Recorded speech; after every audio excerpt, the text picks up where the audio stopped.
as a disease. If we see someone who is obese or someone who has an excess of fat tissue in their body, we need to recognize that it's a disease and it needs to be approached. It's not because of how do you want to look. It's because it is associated with risk, important health risks. It's associated with risk in our whole body, as you can see this picture. It affects our heart. It affects our hormones, our digestive system, our immune system. It can, increase the prevalence of some bad situations like cancers. It is scientifically recognized that affects your liver, your brain, your lungs, even all your vascular system. So it is, sometimes we don't see it as a whole, but obesity, when we have an excess of fat tissue, as I told you, as an endocrine organ, it is producing a lot of molecules, a lot of substances that affect every part of our body. So that's why it is so important to fight it back. That's why it is so important to recognize it. And it's very important to come all together and give the message to the communities, to our communities and our population. If we really want to make a change, we need to come all together. That's one of the situations and problems that I've seen that we have failed, because we haven't seen obesity as a multidisciplinary approach, with a multidisciplinary approach. It needs to be approached with several areas, areas in the health community, but also in the whole community. So we all need to come together and try to make a change, a difference. How are we going to know that we have an excess of fat tissue? How would you know that you have obesity or that you are overweight? We still use the body mass index. Please, my apologies because I put it in Spanish, but IMC means it's body mass index, BMI, body mass index.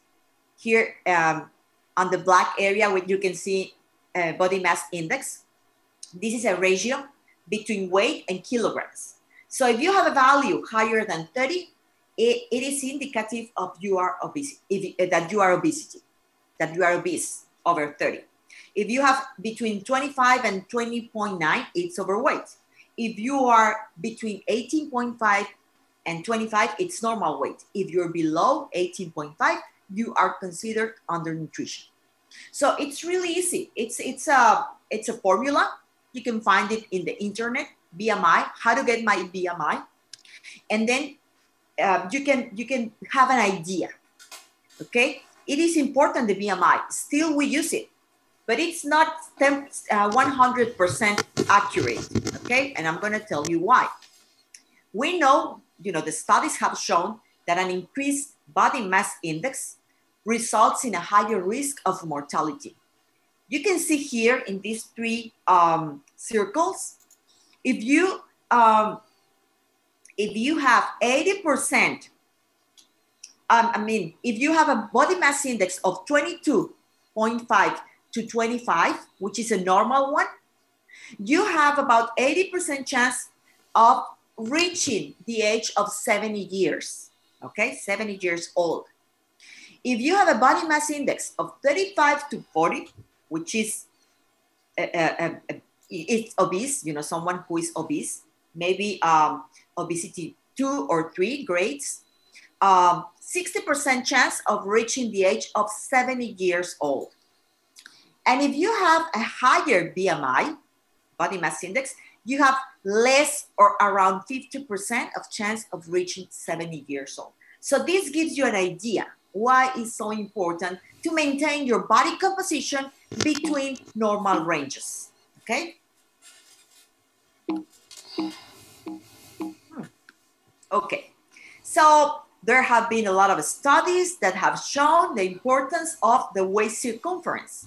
These are two very easy tools, body mass index and waist circumference. It's easy. You can do it at home, measuring your waist here in these different areas. We have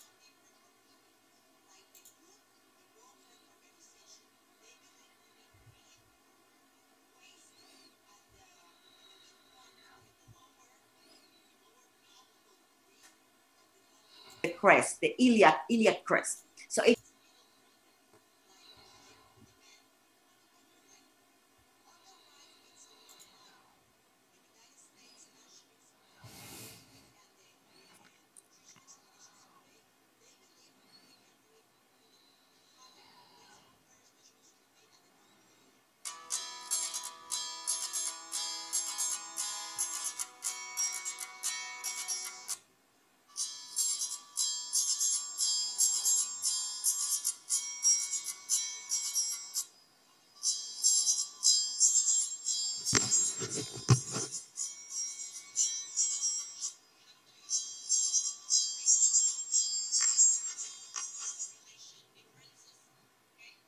important that, you know, when studies in Asian populations are being done, have been taken, Asians appear to have an increased metabolic risk at lower waist circumference. So you know, people from Asia, you don't need to be as obese as people from Mexico or from North America to have an excess of fat tissue around your organs. As you can see here at the bottom of this picture, these 6 squares, we have a huge difference on these images of fat tissue. As you can see on the right, this person has a lot more, maybe 8 more times fat tissue than the one on your left, okay? These persons, these 6 people, this is a magnetic resonance. These 6 people have the same waist circumference. Can you imagine? See how different they are inside. So you can be obese inside and thin outside. This is very common in Asia. And it's important to recognize it because first of all, you need to know if you really have an overweight or an obese phenotype, if your body has an excess of fat tissue around your organs. This is what it makes, you know, all these metabolic changes and problems, the excess of body fat inside your organs. Like you can see on your right, and look how different it is from the person on the left. So in Asia, almost 8 times more abdominal fat, which is the important one. So why it's important, body mass index and waist circumference? Because they're easy tools. They're very easy and you can use them and you can have an idea if you have obesity or if you are under nutrition, etc. But body composition, it's more important because as you can see here, these 2 men have the same body mass index. One of them is obese. You can see and you can tell it has an excess. He has, you know, on your left, he has an excess of fat tissue. The person on your right has an excess of muscle mass. So the body mass index doesn't tell you if it's fat or if it's muscle. It only tells you if you are overweight, you know, if your weight, your total weight is high. It's all it can, you know, it can tell you. If you don't have a lot of muscle mass and you have a high body mass index, for sure you have an excess of fat mass.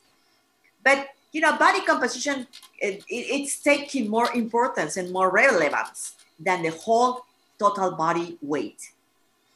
Why muscle tissue plays a key role in our body? Because it burns more calories. Muscle tissue burns more calories. And of course, muscle tissue helps us to have a better metabolism. The more muscle tissue you have in your body, the more metabolism, the more calories you burn. If you have more adipose tissue, you burn less calories and you have a slower metabolism. So maybe two persons have the same weight, but one person has more muscle, one person has more fat. The food won't do the same. The food won't be metabolized the same way in one person than in the other. It's going to be totally different. That's why a lot of people say, I eat really little food. Why do I gain weight? I'm not eating that much. Why am I getting more weight? And it's because that person might have more fat tissue than muscle tissue. So body composition plays a key role. It's very important to lose the fat around your organs, as important as maintaining your muscle mass in your whole body. So these two concepts are important to follow. Get rid of your body fat and maintain your muscle mass. That's really, really something important. And why is it important to maintain your muscle mass? Because we age. With the age, as we age, we lose 1% of our muscle body mass every year, starting around 30s. Sometimes when we're 30, when we're 25, when we're 27, we feel so young. We don't see our 50s or 60s because it's too far away. I don't care. I'm fine. I'm young. But you know what? When you stop growing, that's about, around your 20s or your 25 years old. When you stop growing, you start aging. It's a slow process at the beginning.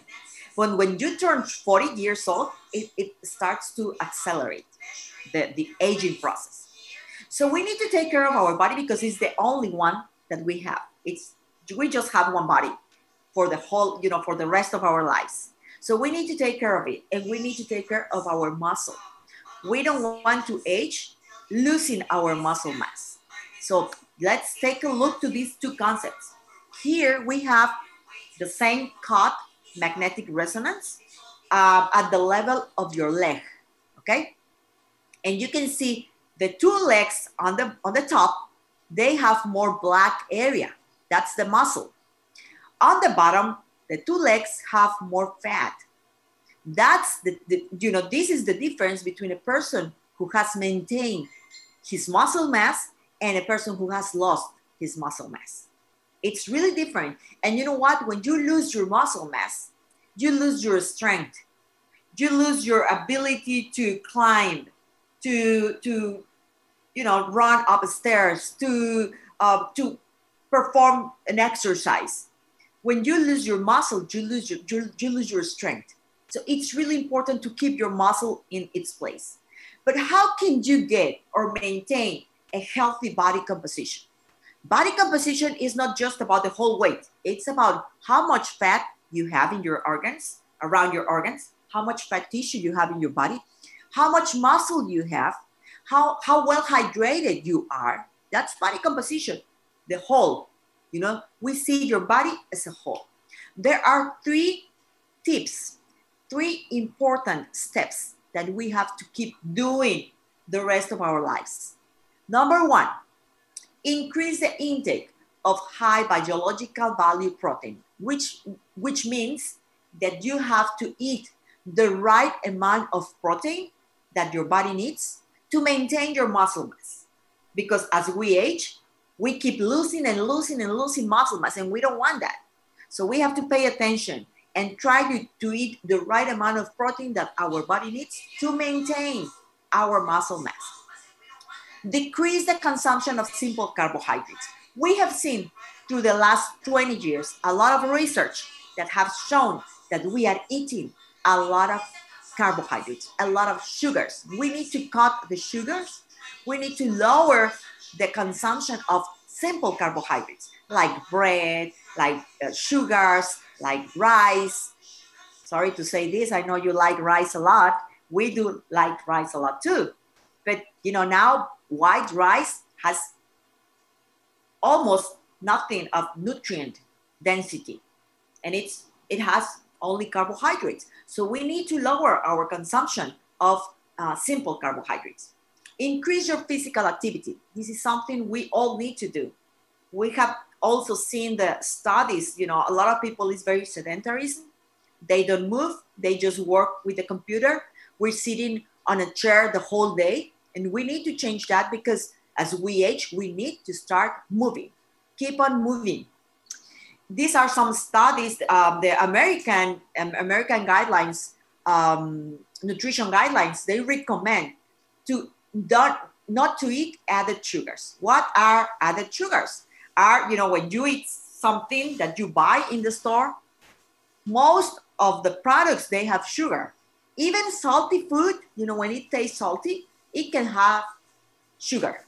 So these are hidden sugars. You don't see them. And sometimes you don't feel them as much, but they're there. And everything counts. You know, if it's just a little in one product, but then a little bit more in another product, and then a little bit more in another product, everything keeps adding. And at the end, we're having a lot of sugar in our diets. You can see here in this study, you know, how the maximum limits are that we should eat are dotted in blue. And the yellow ones, the yellow dots show how much people is eating sugar. This is simple sugars. So we need to lower and cut down the consumption of sugar. And we did a survey that there in APAC. And we found out very interesting things. For example, we found out that Philippines, you know, with this pandemic, now that we're at home, now that we, you know, have stayed at home for a long period of time, people started to rethink, you know, to wonder themselves, am I eating the right food? Do I have the right body composition? And I'm very happy that a lot of people took the initiative. They started to eat better. They decided to eat more fruits and vegetables. They decided to eat less meat. And they decided to eat more plant-based foods, which is something positive because this can help people to improve their body compositions. In Philippines, those who did claim to have made changes to their diet during the pandemic, they ate more fruits. These three factors are the ones that they recognized the most. In Philippines, 6 in 10 consumers made a major change to their diets during the pandemic, which is, you know, as you can see different countries, we can see that Philippines and Vietnam and Indonesia were the countries where made more positive changes. They decided to make bigger or major changes in their diet. And the bigger changes that they did were eating more fruits and vegetables, cutting the meat, eating less meat, and eating more plant-based foods. Okay. So we also saw in Philippines that 8 in 10 consumers consider their health as their motivation. Their health, 82% thought that it was, you know, they wanted to be healthy. That's good. That's something positive. Some of them recognized that they were overweight or obese and they wanted to lose weight, 51%. And some other, you know, because of cost-effective food, they decided to cut the meat and eat maybe more plants because of the economy. But most of them thought about their health. I believe that we all are interested in our health. The problem is that we don't know how to start.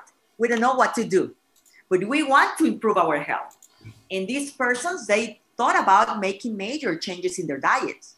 That means that most of the population, they know that they need to make some changes. They know that they need to improve their nutrition. Most of them want to improve their health. So this is very important. Reasons changed the diet during pandemic because of the health, weight loss, and more cost effective. Also in Philippines, 1 in 2 responders changed their diet during the pandemic because they wanted to use time at home to make positive changes. You know, wanted to use time at home to make positive changes. This means that we all have time. So they were thinking about positive changes. Some of them had time to research healthier foods. Sometimes we don't eat well. We don't have good choices. We don't make good food choices because we don't know. And people don't want to, you know, to start looking for, or maybe they don't have time. Now that they have time, they wanted to make positive changes. Also, they have more time to cook at home and they can choose, you know, better food options. So this means that now that we have time, we did good choices. We made good changes. Okay. So they had more time. They had more time for research and they had more time for cooking. Another topic that is important that I'm pretty sure that you all heard about it. It's about the microbiome or microbiota.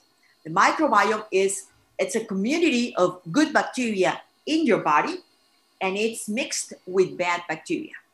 The good bacteria needs to be high, and this is part of your immune system, and it's part of your energy balance in your body.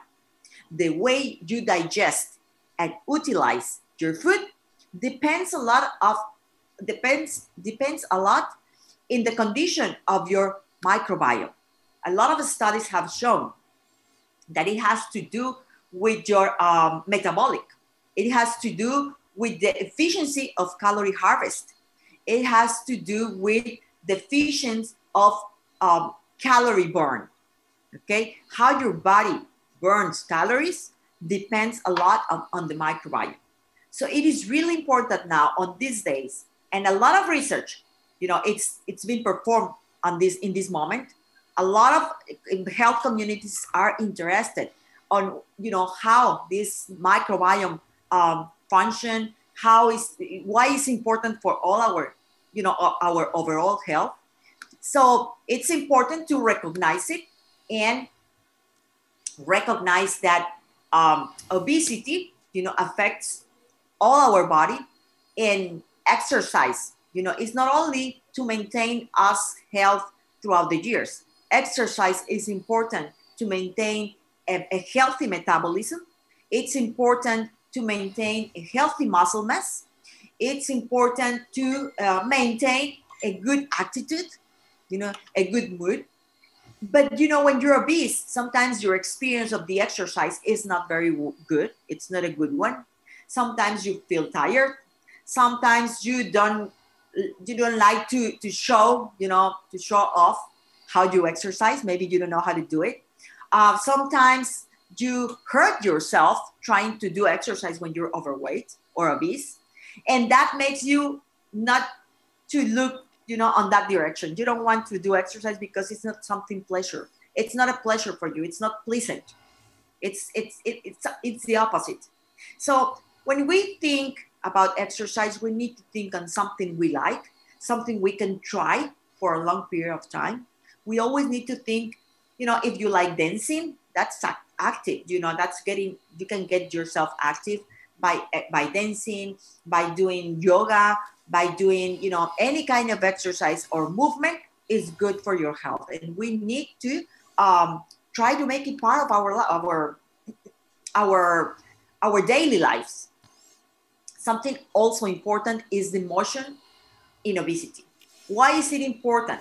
Because, emotions play a key role in our way of eating. A lot of people eat because they're stressed, because they feel sad. Sometimes people recognize food as a solution, as a pleasant moment, as a reward. A lot of people eat because they feel reward with food. So emotions and obesity, they're connected. And there's a lot of studies that have shown that if you start obesity when you're a child, it comes, a huge problem, because childhood, it's a moment, an important moment in our lives where we like to interact, have friends, be part of a group, be part of a community. And sometimes when you feel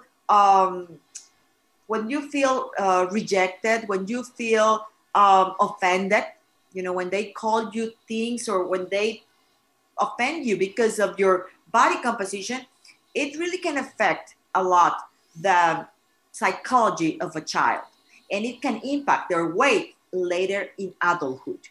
So is it a willpower or is it our biology? What's holding us with overweight and obesity? I'm confident, I'm sure that people don't want to be sick. You don't want to be ill or with a disease, or you don't want to have comorbidities, all these conditions, health conditions that you can have because of obesity. I'm pretty sure that you would like to dress in a fashion way. What holds us? What keeps us with this problem? Is it the willpower or is it the biology? There are a lot of factors. Unfortunately, a lot of factors that, really make us an obstacle or challenge our strengths. It's important to set realistic weight goals. A lot of people, they want to lose weight fast. They want to lose weight no matter their health. And that's wrong. We need to set realistic goals. Strategies and follow up them to maintain a weight loss once the desired weight is achieved. That means that sometimes we lose weight and we just stop eating healthy or exercising and we gain that weight again. We need to lose little by little and maintain that weight lost during a longer period of time. Management of the obese patient may include the help of a multidisciplinary team. This is also important. We need, to motivate people to lose weight, at least 5% weight loss. This is going to make a huge change in their lives. Targeted behavior coaching has been also recognized as a great tool. A lot of people need to have someone to talk about their situation, someone who can, give that person feedback. Am I doing it right? Am I following the right path? Someone who already walked that path and, recognize situations and they, can help each other. So coaching is really important on these days. We know now that the accompaniment has been shown to be efficient. A lot of people, accomplish their goals because they have someone coaching them, helping them to achieve those goals. So as I told you, exercise and active lifestyle, it is important. At least 150 minutes a week of exercise. At least 150 minutes a week. Reduce calorie meal intake. This is something also that has a lot of science behind. You cannot just cut off the calories. You need to recognize, your health. How is your body? Is it everything okay? That's why most of the time we recommend you to follow a health professional program so you can do it in a safety way. It's not good just to cut off calories because you feel like, unless you're eating a lot and you just want to eat, the normal amount of food that a person eats, which is 1,500 calories or 2,000 calories. That's a reasonable amount. But if you really want to follow a program, you need to, to get a coach, a personal coach, or maybe a health professional that can, let you know how is your health for the start. We need to consider, some tools that are very important and that have been used around the globe. In North America, in the United States, in Europe, meal replacements diets have been used in a very successful way. The European Food Safety Authority, they also recognize the substitution of 2 daily meals with a meal replacement to lose weight and also to maintain a weight already lost. So I believe that we need confident tools that can make easier our nutrition. The way of living, the way we're living on these days, we're always rushing. Not on these days because we have been at home, but we, also been here at home. We have been committing, to a lot of commitments, and that keep us pretty busy. So sometimes we don't have time to prepare our meals. And sometimes, people don't know what to eat or what's best for them. Or, am I eating the right amount of vitamins or the minerals? Am I eating the right amount of phytonutrients? Am I eating the right amount of vitamin C or vitamin D? Am I getting enough vitamin D? Sometimes we don't know, and we really need these tools to make easier our nutrition. Nutrition shakes, high protein, low carbohydrate shakes, hydration without added sugars. All these tools need to be handy so we can really, achieve our goals. And is education key? I believe that education is key. We if we know what's better for us, if we know these tools, if we know how to exercise, how to start, if we know how is my body composition, everything we know, it's going to help us to succeed. It's going to help us to improve our health. It's going to help us to help our community. We believe that each of us can be an agent of change. That's how we call the, Herbalife nutrition people, an agent of change, because we give a message of a healthy, active lifestyle. In Herbalife, we develop a philosophy, key points that are important to maintain our body composition and to maintain ourselves healthy throughout the years. Aging, healthy aging, that's how we call it.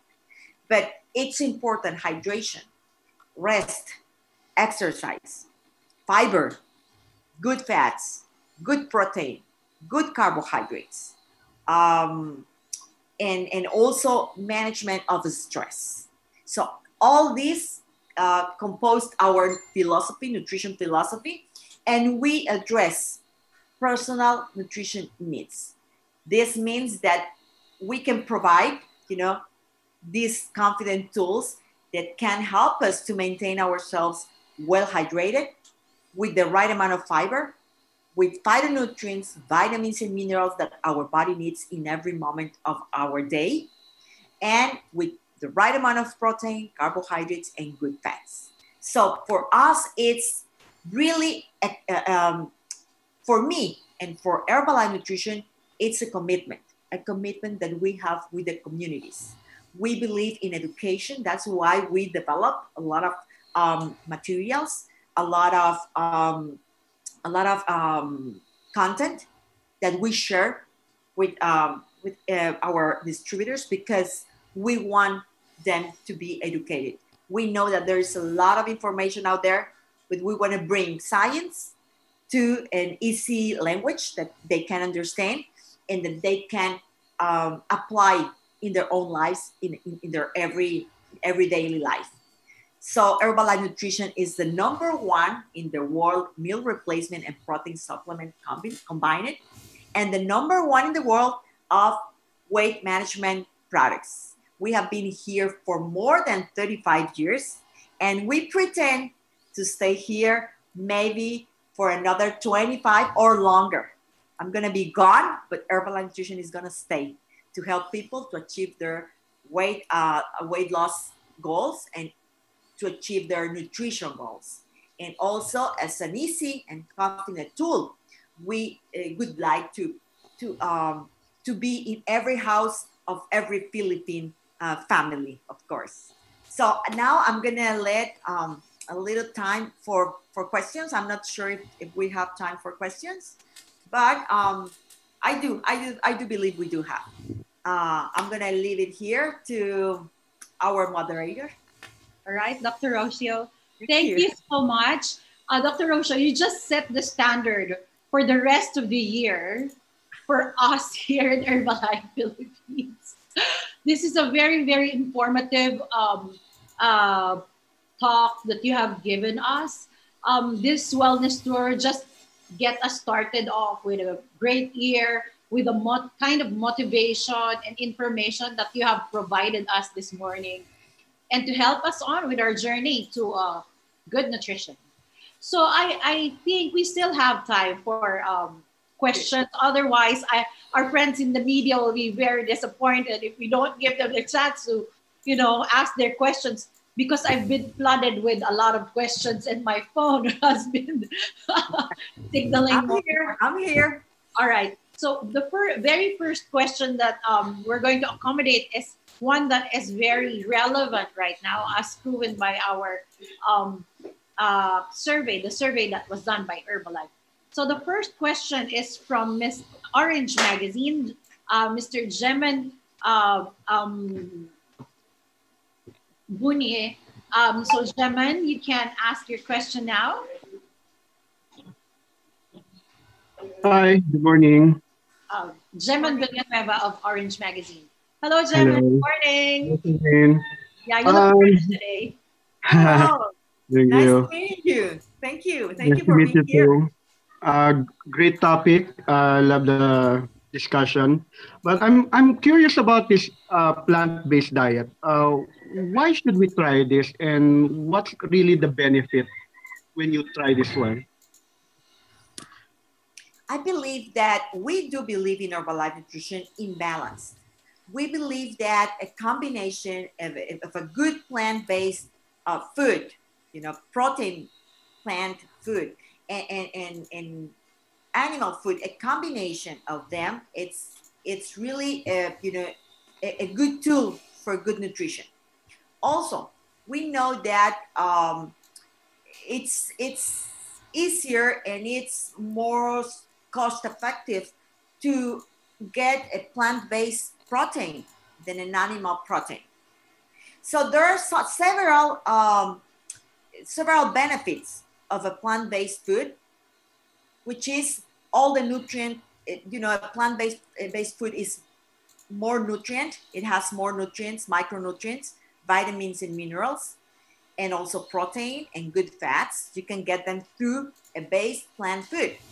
That doesn't mean that you don't have that you shouldn't eat an animal protein. Okay, that doesn't mean that. It means that we need to balance the consumption of both kind of foods, because on these days we have seen that here in America people eat a lot of animal food, more than plant-based food. People in America, they don't eat not even two portions of vegetables and fruits daily. We recommend 5 portions of fruit and 5 portions of vegetables daily here in America. And people don't eat not even two. So people eat a lot of protein animal food. So I think we believe that it's positive to start turning a little bit toward the plant-based food, which is very high in vitamins, minerals, phytonutrients, fiber. Part of our philosophy is the consumption of fiber. People is eating too little fiber, and we have seen a lot of digestive conditions because people is not eating enough fiber. So with your plant-based food, you eat more fiber. So there are some benefits of eating, turning a little bit your attention to the plant-based food. That doesn't mean that animal food is bad. We recommend a combination of both to obtain all the amino acids that your body needs and to obtain all the nutrients that your body needs. I'm not sure if I answered your question.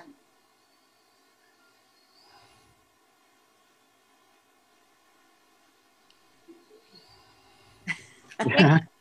Okay. You did. Can you cite an example of this best uh, plant-based diet? Um, let's say soy. Let's say when you eat soy and legumes and vegetables and fruits.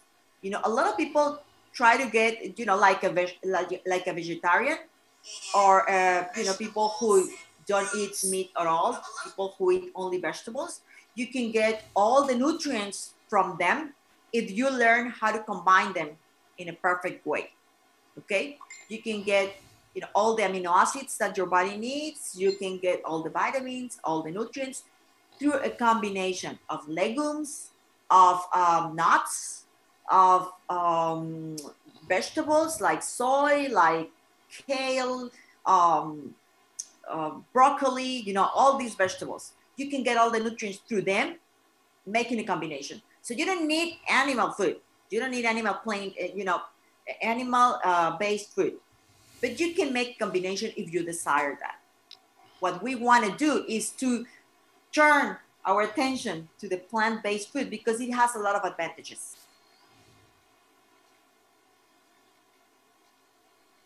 Thank you, Dr. Thank you. Rocio. Thank you. Thank you, Jaman. Yeah.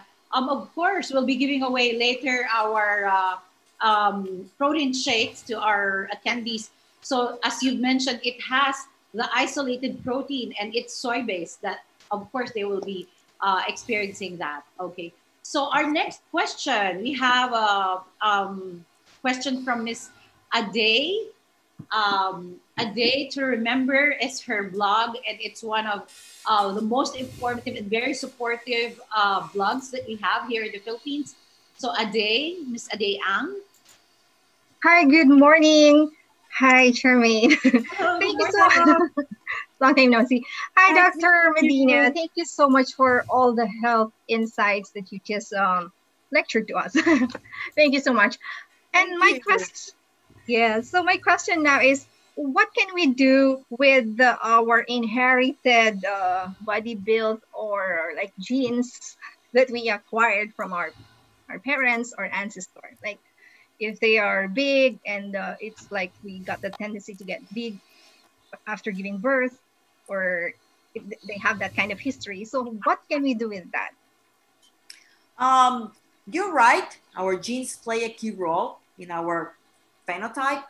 Um, but I can tell you that the environment, it's a stronger and plays a stronger how do you say a Factor, stronger uh, strength strength. in our body composition. So you can have a mother, father, brothers, all your siblings with overweight and obese. But if you eat the right amount of nutrients that your body needs, the right amount of protein, the right amount of, you can maintain your body composition um, in a healthy way. So this means that it is important, of course, your genes are there, but they're not the 100% of your phenotype. The way you look, it doesn't depend exclusively on your genes. I can tell you that maybe your genes play like a 40% of your phenotype, 40, and a 60% of your environment.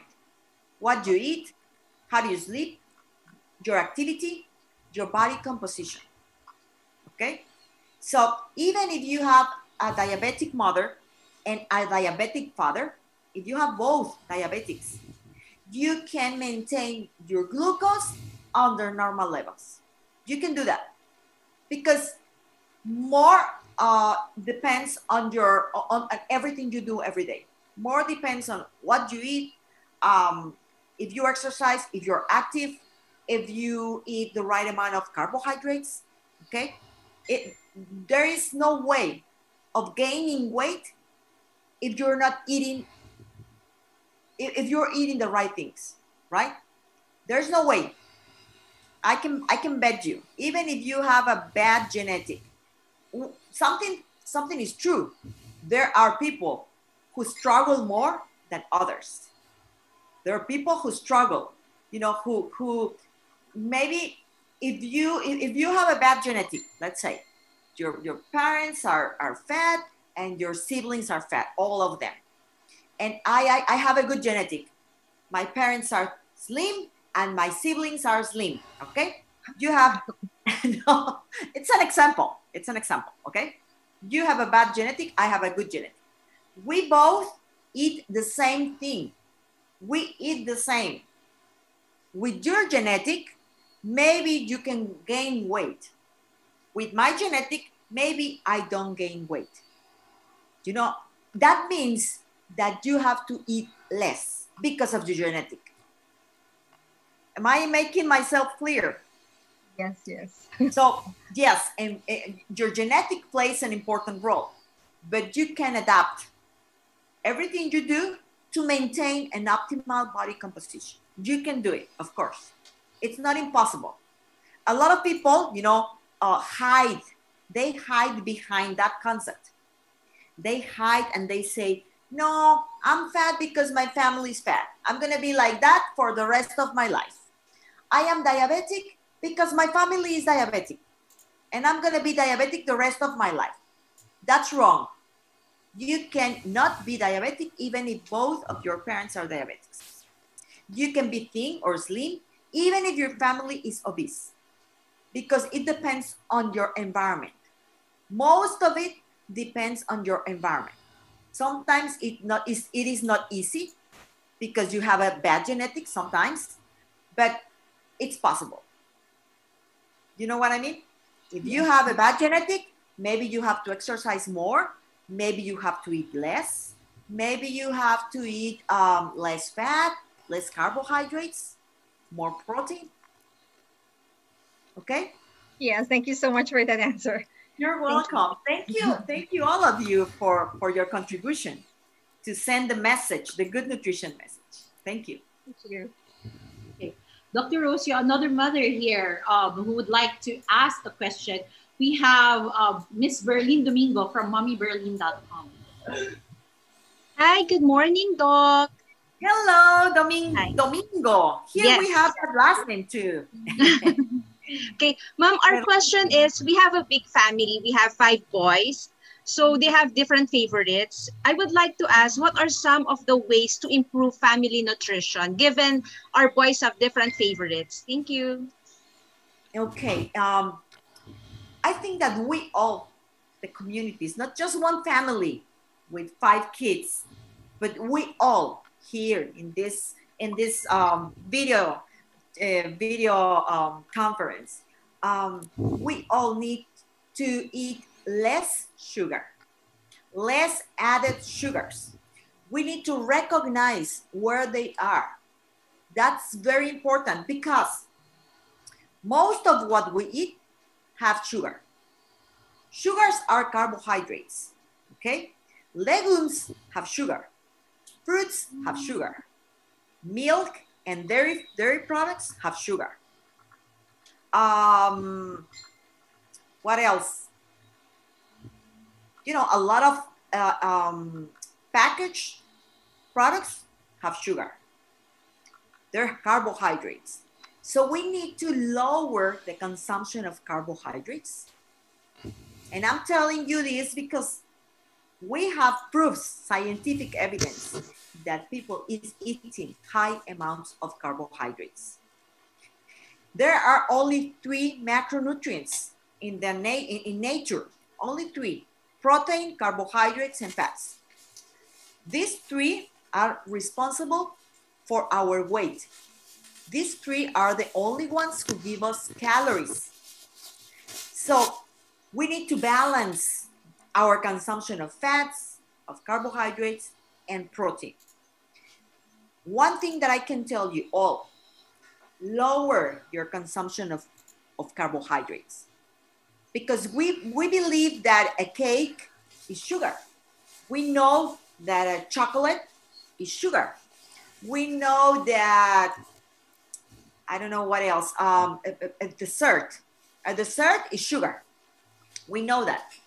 But we don't know that when we eat soy or when we eat carrots, or when we eat beans, we're eating sugar as well.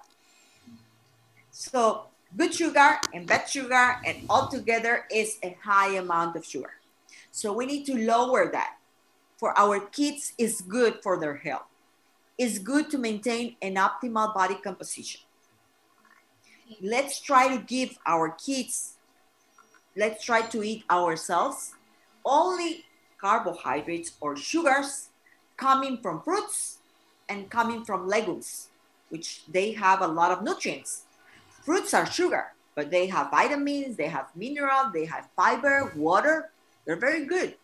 So let's try to get our sugars only from food and from vegetables, okay? Legumes like soy, broccoli, spinach, you know, all these, they all have carbohydrates, but they're good instead of the other added sugars. So let's try to give our kids, for example, instead of a dessert, instead of a cake or pastry or cookies, instead of that, let's give them fruit. You know, so it's healthier and it's better. Another thing is exercise. Establish a healthy, active life. Share the exercise. All together, you know, find a way to exercise together, make it fun, make it part of their lives. If we can make our kids, if we can make them that good habit, it's a really good heritage that we can give them. The habit of exercising. And we need to do it by example. You cannot tell your kids, hey, you have to exercise every day if you don't exercise. It's impossible. We, you know, as parents, we talk with example. We need to be consistent. So I highly recommend that we do exercise together, okay, as a family.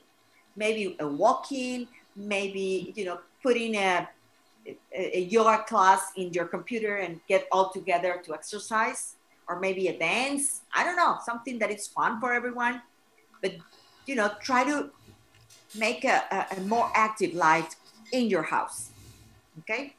Lower sugars, increase your activity, and try to make them eat fruits and vegetables with very colored, with very, you know, strong colors, like red fruits, red vegetables, purple, yellow. You know, the more color a fruit or a vegetable has, the more nutrient dense it is. Okay, so try to have a very colorful food. You know, whenever you have a plate, whenever you give something to your family, as pretty as you will feel that you want to take a picture to your food, because it's very pretty, it's very colorful. That's the way we should cook for our family. So I think those are, you know, good tips. And please stay away from junk food. Please don't bring junk food to your house. That's not positive for anyone. I like cookies a lot. I never buy cookies. I don't have cookies here at home. Never. Sometimes when I eat a cookie, maybe it's outside. Maybe my mother gave me one, but I never buy cookies and I never have them at home. So a very high recommended practice. Take out everything that is junk food from your kitchen. Throw it away. Don't have it at home. If you have it at home, you are going to eat it, or your kids are going to eat it.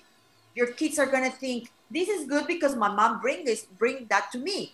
My mom bring it home. It's something good. It's not bad. You know, we are planting that idea in their minds, in their brains. Teach them not to have junk food at home. Maybe, you know, in the future, when we can go out, maybe we can have an ice cream, or maybe we can have a dessert, or maybe on Sundays you can, you know, have a dessert for them, like make them feel a different day on Sunday, but just one day as something different, but not as part of their daily life. Okay. Okay. Another question. How about the sugar in fresh milk? We drink a lot of fresh milk every day. Is it too bad? It is too bad. Of course it is too bad. It's a lot of sugar and not nutrient dense. It doesn't make any sense. There are some refreshments that are sugar-free, but for kids are not very positive.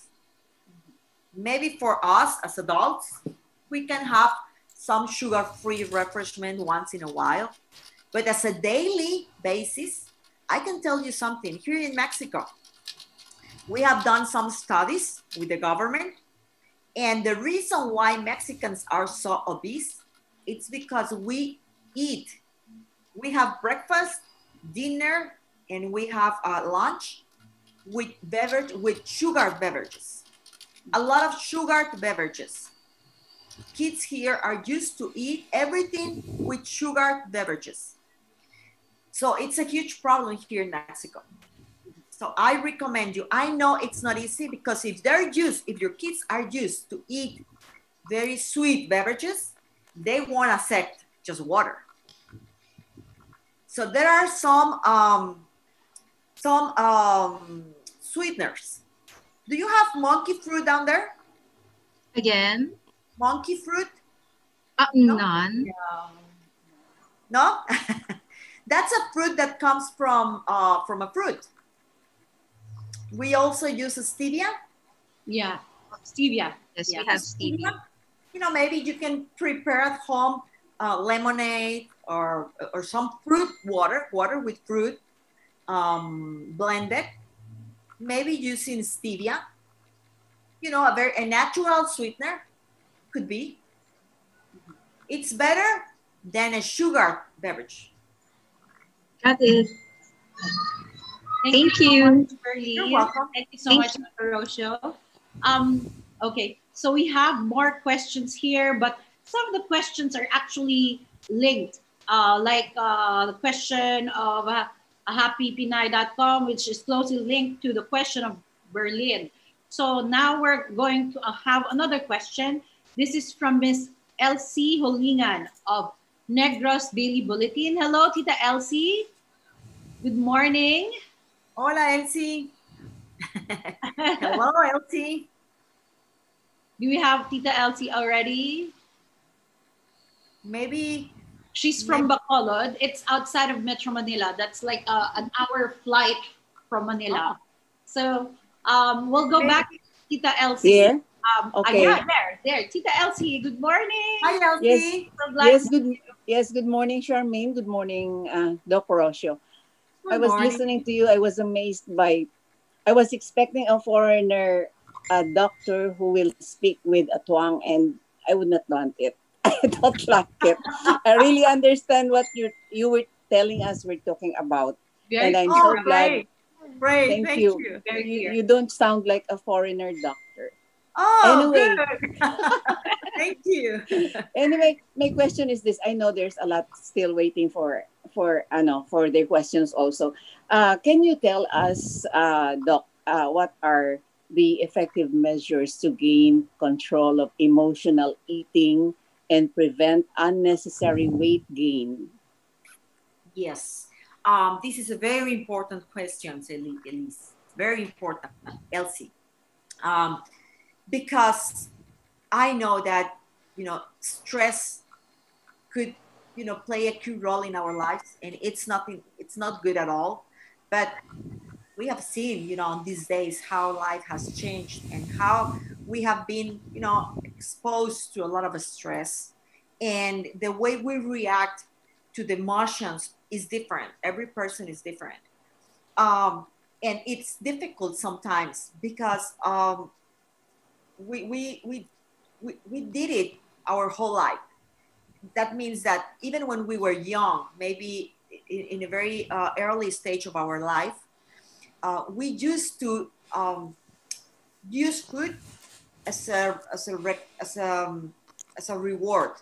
We used to use food as something that made us feel well.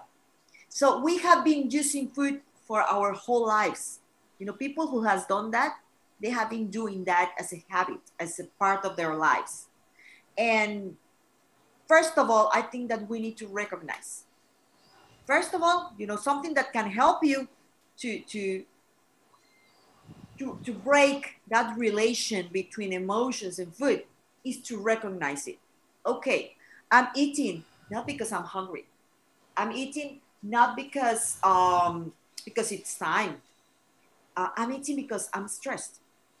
People need to recognize that. Need to put it in words. I have a stress problem, a bad relation with food. If you want to change it, you need to recognize those moments. Because sometimes, most of the people, they're very busy. They're busy, they're doing things. They're not thinking about food. But the moment they get home, they sit down, they turn on the TV, they just start to relax. They start to think about, what am I going to eat? And then they eat something, and then something else, and they can't stop. So when you recognize that, you need to establish goals. For instance, you need to say, okay, if I overeat during night, when I'm done with my responsibilities of the day, if you overeat, it's because you're spending, more time in the kitchen, more time at the table, more time in front of the food.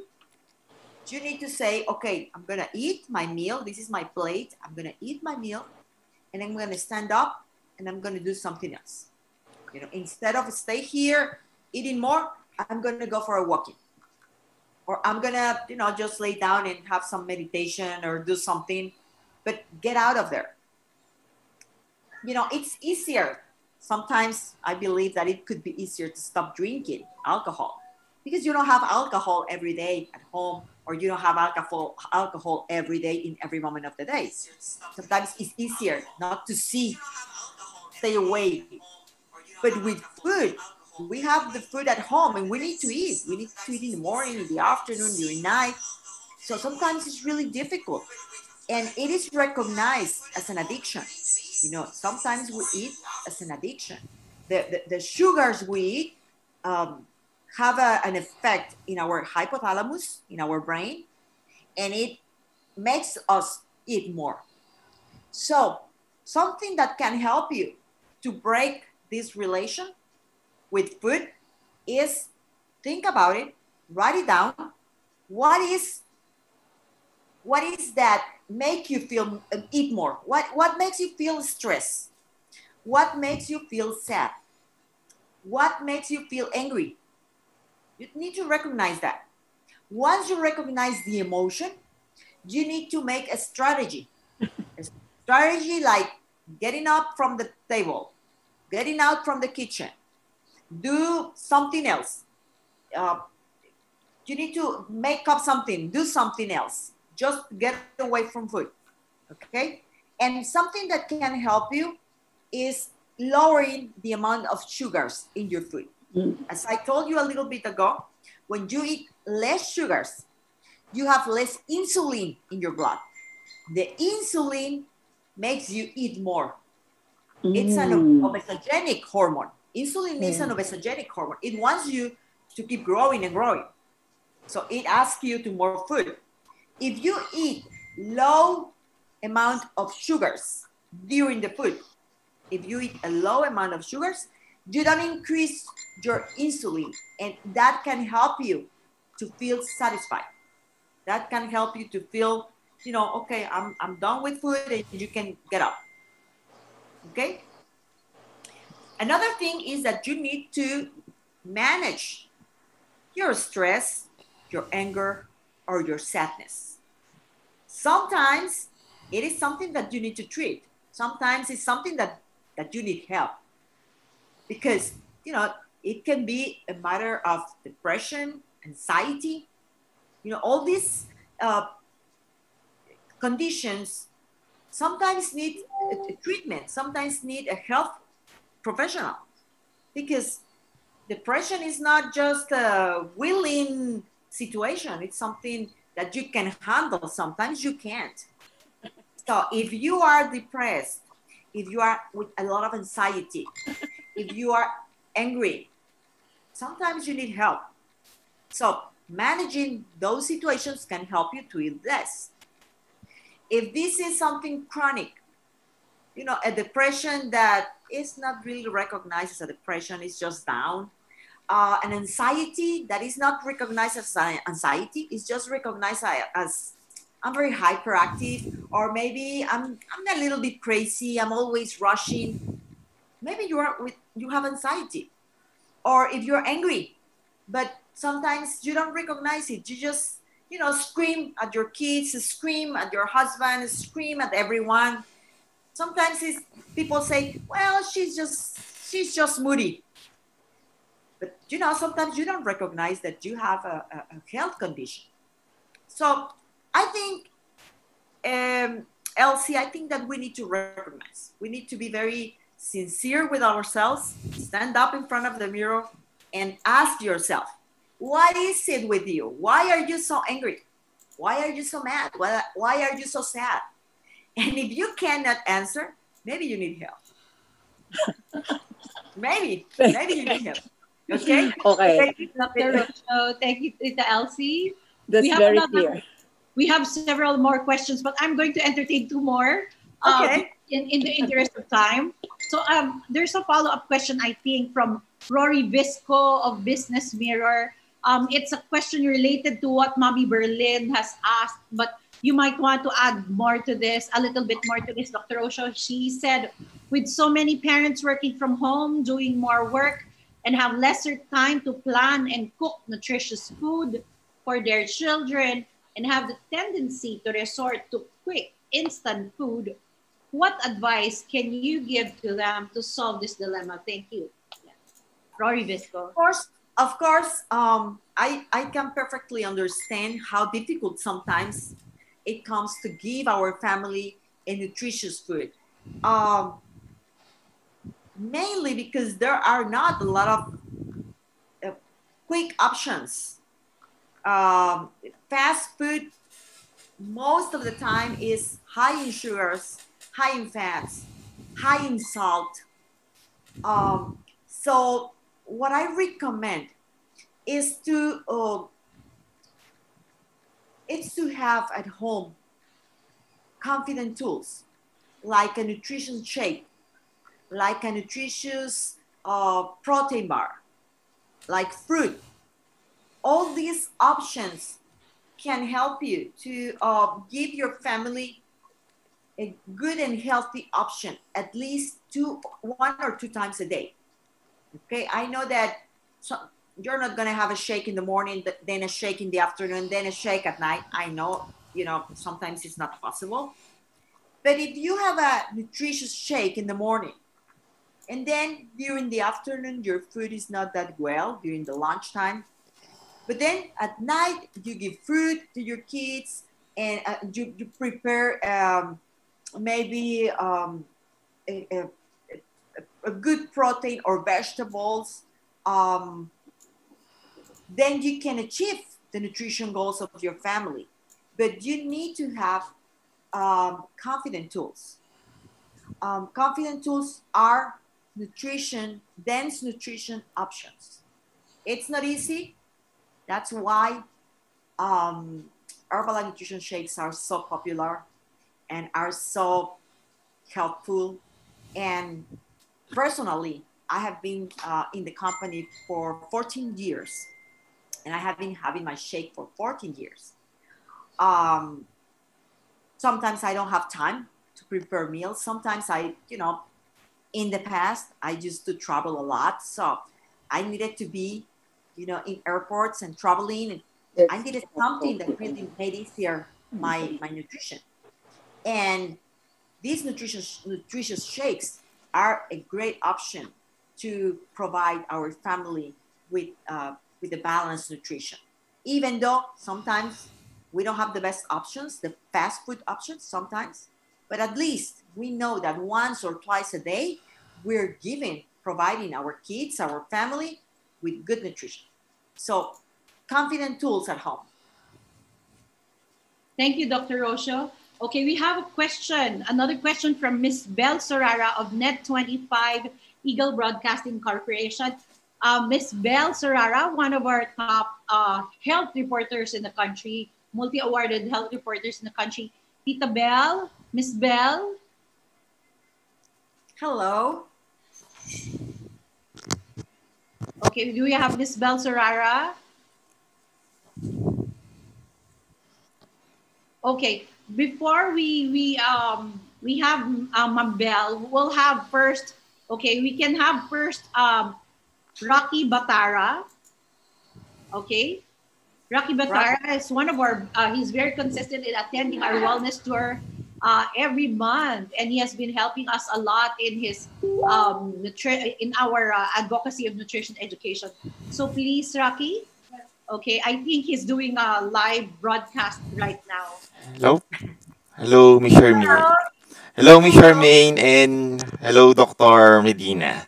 Hello, Rocky. So, Nice meeting you. hello po. We're on live stream on my YouTube channel right now. Excellent. Okay, I have a question.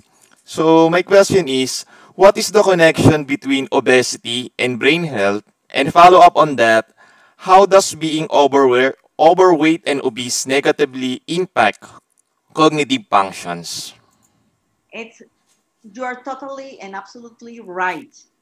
Okay. Obesity has a negative impact in our cognition functions because of the low grade inflammation stage or state that our the fat tissue, the fat tissue, like I told you, is like an endocrine organ. It produces more than 50 substances that are pro-inflammatory. So these substances that are produced by the fat tissue make our body stay in an inflammatory stage, low grade inflammation stage. That's how we call it. And with this low grade inflammation, these substances act in our brain, act in Okay. every single organ in our body, but also in our brain. So we know now that a lot of mental conditions are predisposed by obesity, like dementia, like Okay. Alzheimer. All these diseases have been related with an excess of pro-inflammatory substances.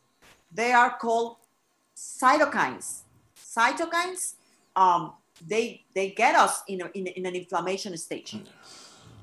Aging by itself, when someone is aging, the, the, the, the reality behind aging is inflammation. So we can say that we are getting more and more inflammation as we are aging. Our joints got inflamed, our joints, our body, our digestive system, everything becomes more and more inflamed, and that way it gets aged, old. Okay, so our brain is not deception, and when you are obese, you are more predisposed, or you are more let's say you are more sensitive to have this cognition impairment. One important thing that we could do during the aging or while we are aging is exercise, because we bring more oxygen to our brain. It's aerobic exercise because we're bringing more oxygen to our brain. We're giving more nutrients to our brain as we move. So moving is very important, but keeping your fat tissue around your organs, keeping it low will help you to prevent this inflammation stage. That the only thing that it's going to do is to give you more, to give you a faster aging process. Okay, so maybe you're going to be 40 or 50 years old, but if you're obese, maybe you have the brain of something in their 70s or 60s. That's what it happens. It's like if you have a premature aging. Okay, so it's very important to get away of those cytokines, pro-inflammatory cytokines, because as I showed in one of the slides, it not only affects our brain, it affects our heart, our liver, our kidneys, our joints, every single part. Is like a cancer. Yes. Obesity tissue, fat tissue, it's like a cancer. It's a low grade affection. It's low grade. It's like very subtle. You know, it's subtle.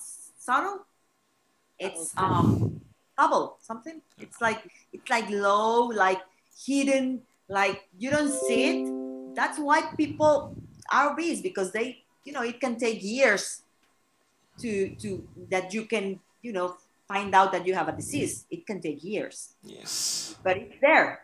It's affecting your health every single day. Thank you, Okay. Rocky, for that question. Yes. Just a quick follow up on that. How is depression or obesity affect depression? Because they say that when you're depressed, you tend to eat a lot. And the other way around, how does it affect our mental health or depression due to Um, obesity? it is true. But, some studies have shown that you are depressed because you are obese, because you Yes. don't like to be like that. But they have shown that on the other way, if you don't eat well, you can get depressed and you Yeah. can get pissed. Like it's like a circle. Really, it is. Because how can you cut that circle? What was first, the depression or the obesity? The way of cutting that circle, it's cutting obesity. It's get rid of obesity first. Um, what are the biological background of this obesity and depression? I don't have I don't have an in mind a specific study, but all I can tell you is that it's very very close related, and they actually psychiatrists are doing a lot of research regarding obesity and depression.